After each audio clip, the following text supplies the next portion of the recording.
Hey guys, what's up? What's going on out there this morning? Where are we? Tuesday morning, September 7th, 2021. A minute after 8 o'clock out here in Steamboat Springs, Colorado. Another episode of 7 Around 7. Around 7, that part being the Pacific time zone. Anyway, hope all is well with you guys. Looking forward to a workout this morning over the Steamboat Tennis Center on the clay outdoors. And oh man, the colors here in the Rockies are just starting to kind of show a little something here and there. The colors meaning aspen trees and all that good stuff. And so the next few weeks out here are going to be amazing. So anyway, guys, hope you're well. And look, what I've got for you today is we're going to continue on the theme of serve and volley. Look, thank you to all of you who have gone over to the questionnaire. It's a two-part questionnaire about serve and volley, and I'm asking you two questions. Number one, choose one of these two, right? Either singles or doubles that your number one question about serve and volley is in reference to. And then the second part is, what is that number one question you've got about it's either singles or doubles? Let me know. So that link is down below. It'll take you under 60 seconds unless you're a super slow typer, about a minute or so to let me know what's on your mind, because I do want to build a new course. Excuse me. Don't have any water up here. Anyway, I do want to build a new course for you. And two courses, one in singles, one in doubles, because they are different in terms of mindsets with serve and volley, and they are different in terms of shot choices and that kind of thing. And so I'm going to build two new courses for you in the next couple of days. But I want to make sure that I'm answering your questions, right? I mean, I know what it is for me. I know the experiences that I went through with Mr. Stowe learning about serve and volley. I know my experiences in, big matches, whether it's singles or doubles and national events, and I can relate that to you, but I really want to hear from you in your exact words, what's your number question about serve and volley. So again, that link to the questionnaire, and again, it's anonymous, is down below in the description area. So when we're done today, head on over there if you haven't already done so. Look, here was one of the big issues I had when I first went to Mr. Stowe, and we worked on serve and volley, and it was singles. It was primarily singles, and one of the things he worked on, we worked in the serve, and we talked about that yesterday about making sure you don't rush to come out of the serve motion too early, just so that you can hopefully get in a little bit closer and not have to deal with a half volley there right in the middle of no man's land. So that was kind of an issue I had. And then the next thing is I'd make my shot, whether it was a, half volley or a volley. And then I would get passed, occasionally. And I would just kind of, and every time I got passed, it just felt like a dagger to the heart, right?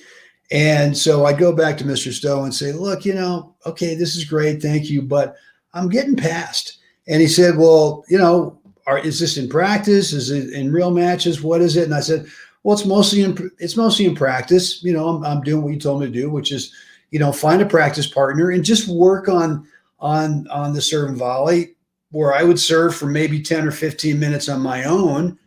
And so look, part of that was that my practice partner, number one, he knew it was going to be serve and volley, right? So mentally he could kind of get prepared for it. Because the points we weren't really keeping score, they didn't really matter as much.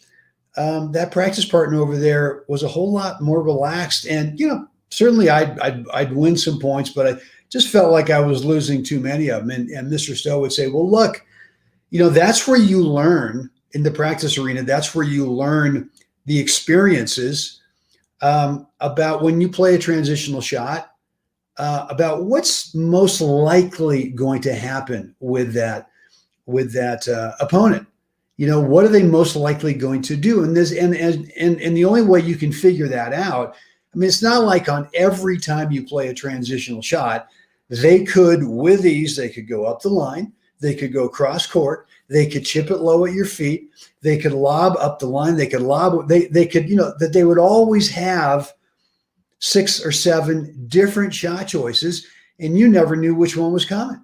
And he said the only way that you're going to learn is by the practice, is by the experiences that you get in practice, where you start to be able to play a shot, and now you can whittle down, well, what are the potential shots this guy has based on my transitional shot.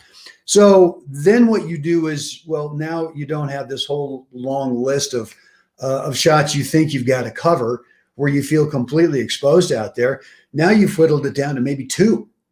And there's only real 2 possibilities based on this shot that I've just played, this transitional shot, that my opponent can realistically play. And so that helped a lot, right? But the only way that you started to figure that out was you had to go out there and practice and just go after it and be fine with, you know, if you got past. Well, then when it got down to the real match, I remember I was about to, you know, I'd worked with Mr. Stowe on this stuff for, you know, a couple of months, and I was about to go play a tournament, and he said, and I'll never forget, and he said, look, even with the top players, when you play serve and volley against them, you're going to get past from time to time, and that's just a reality, and you've just got to stomach it, right? But the real reality is, even the top players, if you keep this up, if you keep up the continuous pressure on them having to thread the needle up the line, thread the needle cross court, hit a perfect lob, eventually the top players become, and his words were, they become human, right? They start to miss. And so I just said, all right. And so I went and played this tournament. Can't remember where it was, but I remember the match. It was against the top guy, one of the seeds. And I was just really kind of starting to learn how to play. And I just said, well, today, if I go down love and love, the guy's going to have to pass me 31 times. Right. And so I just made up my mind. No matter what, I was going to keep coming in. And I was getting past a lot, but I ended up winning the second set. And then we got down to the third set, and it was like, I don't know, maybe 4-all or 5-all in the third. And I still was feeling pretty shaky, right? But I just said, look, you know, I'm just going to keep going, and we'll just see what happens. And sure enough, it came to a big point. I'm serving it like, you know, deuce or something like this at 5-all in the third. And I throw in what I think is kind of a crappy transitional volley, you know, to the open court. It's kind of sitting up over there. And I'm just kind of, I feel like I'm kind of hung out to dry. And the guy completely shanks it. I mean, it's like, it's just a complete shank. And I kind of go, oh. And so now it's add in, and I serve, I come in and kind of butcher. I think it was a half volley. Again, it's sitting up over there. And I'm going, uh-oh, I'm in trouble. And the next thing, the guy shanks it, mishits it again. And then I end up breaking serve to win the match 7-5 in the third. And remember going back to Mr. Stowe and just going, oh my God, I couldn't believe that at the really important part of the match at 5-all in the third. And this guy was a top guy, and he'd been whistling winners by me, you know, a lot of that match. And eventually he got to the real critical point, and he became human. So here's the deal, and here's the title, Serve and Volley. You have to trust the numbers. I've always felt, no matter who I'm playing on any given day, when I play serve and volley, that, and if I play it a lot, right? If I play a lot of serve and volley, which I used to, right? I used to play a ton. I mean, it was 100%. First serve, second serve, I'm coming in. Everyone knew it. And I just figured that any player on any given day had probably five, maybe 6 on a great day for them, maybe 7, They had passing shots in their tennis bag, and my job was to pull them out of the bag as soon as I could. And meaning that if this guy has got a finite, what I think is a finite number of passing shots on that given day, well, I'm just going to keep coming in the beginning as often as I possibly can and just pull them out of the bag and just go, okay, fine. I might go down a break in the first set. All right, I'm okay. But I always believed Mr. Stowe's thing was that if you keep continuous pressure on this opponent, that eventually they become human. And remember this one match I'm playing the finals of, can't remember the name of it. Well, it was in San Francisco at the California Tennis Club. It was I guess it was the Cal Club Seniors. It was their annual tournament in San Francisco in the fall. And I'm in the finals against a fellow Berkeley Tennis Club member who I don't think I'd ever taken a set off of in practice. And I just decided, well, here, let's test it out again. So he's serving in the first game. It's not serve and volley. For me, it's return and volley. I took every one of his serves, every one, and I came in behind him. And even if he played serve and volley, I said, screw it. I'm going to go ahead, and if I think he's coming in, I'm just going to chip it down, but I'm coming in. And we got to a few deuces in that game. He ends up winning the first game to hold, but the message was sent. It was very clear. Hey, man, if you're going to beat me today, you're going to have a lot of passing shots in your tennis bag. And I just don't believe that you got him in there. And I ended up winning the match 3-2. And it was just that thing of continuous pressure. So you have to trust the numbers. And way too often, a player says, all right, well, I'm going to serve and volley today. And they come in, and the very first point they play serve and volley, they get past, and they go, oh, well, this doesn't work, so I'm staying back today. And you just have to trust the overall numbers, the big picture of the entire match, rather than sort of cherry picking one or two times when you get past, and you just go, well, this doesn't work, especially against this guy. So, and that was, I'll tell you, when I was coaching at clubs, at the Cal Club in San Francisco, at the Tiburon Peninsula Club in Northern California in Marin County, and we had big junior programs, and the biggest mental hurdle that I had to help these kids with is that when you come in behind serve and volley, you're going to get past sometimes, and that's okay. That is all right. But for these kids, when they got past, they just felt like it was like a smack in your face, right? It was a real put down. It was a real embarrassment. And the few kids who got it, who decided that, well, okay, I believe Brent's story about Mr. Stowe and all that stuff is that you got to just keep coming in. And look, you could say, well, it's better if I stay back. Okay. Does that mean you're going to win every point from the baseline? No. So what do you do when you lose a point from the baseline? Do you think to yourself, well, this doesn't work? All right. Well, a lot of players don't think that. Sometimes I've thought that. I've been back in the baseline and I'm just going, hey, this doesn't work. I got to come in more, right? That's been the last 10 years since I've kind of more selectively chosen between serve and volley and serve and stay in, right? We worked on that a few days ago. So I hope this makes sense.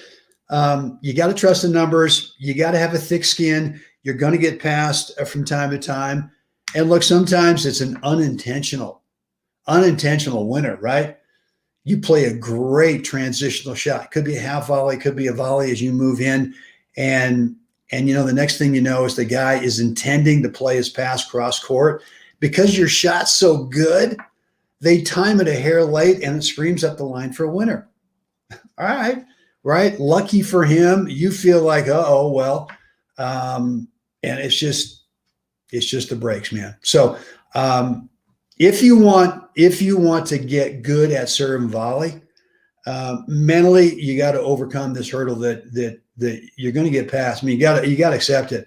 You're going to get past from time to time. I'm sorry, that's part of the deal. But I kind of like it because I feel like after the guy's passed me a few times, he's going, man, I don't want to have to keep threading the needle all day long.